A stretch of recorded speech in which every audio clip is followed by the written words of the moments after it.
ஆண்டவருடைய நாம மகிமைப்படுவதாக. அன்பானவர்களே, இன்றைய வார்த்தைக்கு உங்கள் அன்புடன் வரவேற்கிறேன்.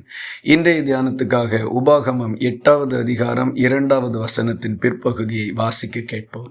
உன்னை இந்த 40 வருஷமளவும் வனாந்தரத்திலே நடத்தி வந்த எல்லா வழியையும் நினைப்பாயாக. தேவனுடைய மனுஷனாகிய மோசே இஸ்ரவேல் ஜனங்களை 40 வருஷம் வனாந்தரத்தில் தேவனுடைய துணையோடும் அவருடைய ஒத்தாசையோடும் வழி நடத்தி வந்தார். இதை நினைவு கூர்ந்து இஸ்ரவேல் ஜனத்தோடு அவர் சொன்ன வார்த்தைகளின் ஒரு பகுதியை நாம் வாசிக்க கேட்டோம்.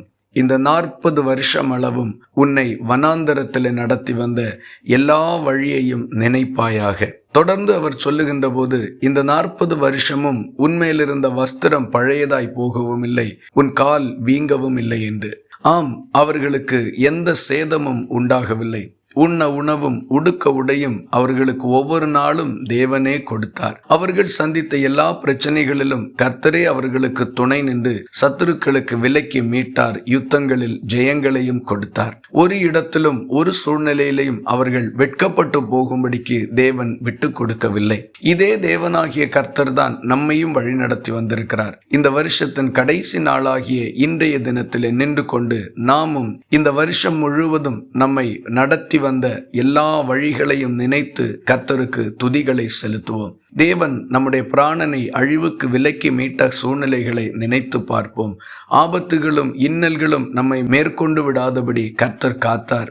தீய மனிதர்களுடைய கைகளில் நம்மை அகப்பட விடாதபடிக்கு பாதுகாத்து கொண்டார். நம்முடைய எல்லா கஷ்டங்களிலும் நமக்கு துணை நின்றார். நம்மோடு பேசினார், ஒத்தாசை அனுப்பினார். இப்படி நாம் சொல்லிக்கொண்டே போகலாம். நம்முடைய வாழ்க்கையின் ஒவ்வொரு நாளும் தேவன் ஆச்சரியமாய் நடத்தி வந்திருக்கிறார். ஆகவே இந்த வருஷ கடைசி நாளிலே கர்த்தர் நமக்கு செய்த எல்லா நன்மைகளையும் நினைத்து நன்றியோடு அவருக்கு துதிகளை செலுத்துவோம். ஒரு சந்தோஷமான ஆசீர்வாதமான புதிய வருஷத்தை கர்த்தரிடத்தில் எதிர்பார்ப்போம். கிருபையாய் அதை பெற்றுக்கொண்டு நன்றியோடு வாழுவோம். இந்த வார்த்தைகள் இந்த நாள் முழுவதும் உங்களுக்கு ஒரு ஆசீர்வாதமாய் இருப்பதாக. ஜெபிக்கலாமா? எங்களை நேசிக்கிற அன்பு நிறைந்த நல்ல ஆண்டவரே, நாங்களுமே நன்றியோடு துதிக்கிறோம்.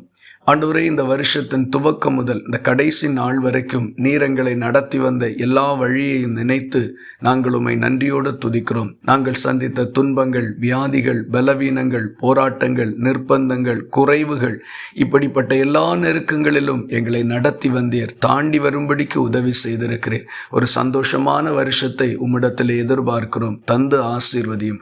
உம்முடைய நாமத்திற்கு மகிமை வரப்பண்ணும். ஜெபத்தை கேட்டதற்காக ஸ்தோத்திரம். இயேசு கிறிஸ்து மூலம் வேண்டிக் கொள்கிறோம் எங்கள் அன்புள்ள நல்ல பிதாவே. ஆமேன். கர்த்தர் தாமே உங்களை ஆசீர்வதிப்பாராக.